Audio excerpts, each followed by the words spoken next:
going to start with editing text. And this is where we get a little bit nerdy, because there are going to be some grammatical things, punctuation things, some standardized things that you have to take care of.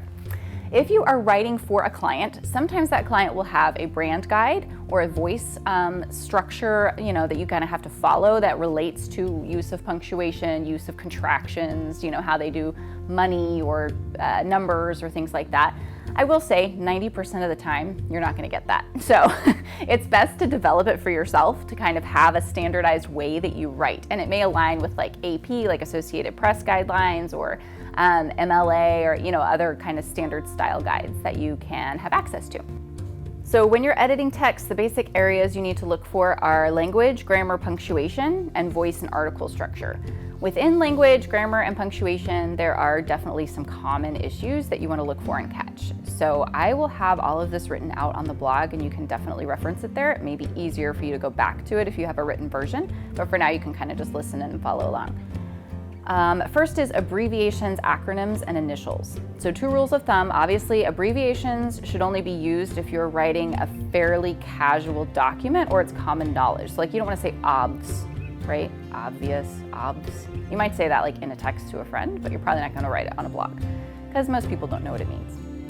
And then for acronyms, make sure the first time you reference something that is commonly an acronym, you should always spell it out. So even if everybody knows that USDA stands for the U.S. Department of Agriculture, the first time you use it in a document, you need to spell it out and then have USDA, the acronym, in parentheses, just like you see on the screen here.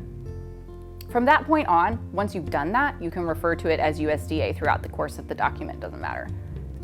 Second, bulleted lists. This is a pet peeve of mine. Is the first word capitalized? Are there periods at the end of each bulleted item? Do you need an M dash? I don't really care what you do, and honestly, there is no global standard that says you have to do it a certain way. Just pick a style and stick to it. Okay, third is commas. Oxford or no Oxford? People literally lose relationships over this. So decide which you're gonna use and standardize it throughout. Serial commas, ugh, the bane. Okay, hyperlinks, are they used over the right words and in the right way? So in my world, if you include the period or the end punctuation in that hyperlink, I will fire you. It's not a good idea, but maybe that's what you want to do. Either way, do it the same way every time. Numbers, common practice. You usually spell out 1 through 9 and then use numerals for 10 and above. This is a pretty easy thing to check for, but if you miss it and there's a lack of standardization, it's problematic.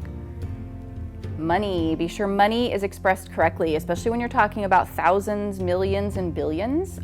You need to have it really standardized. If you do a lot of newsjacking blogs, you're gonna know that AP style is gonna dictate how you do this.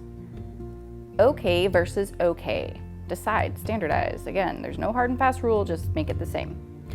Pronouns, a lot of writers is a big, an issue a lot of people have. A lot of writers attribute they to companies, but companies aren't people.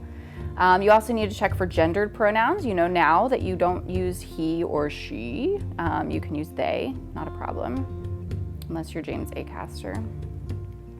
And then sources, check every source. It's the worst part of editing, especially long documents, but you have to do it. Click on all of them, make sure they're correct, relevant, and current. And then time and dates. Standardize how these are written. Write them the same way every time.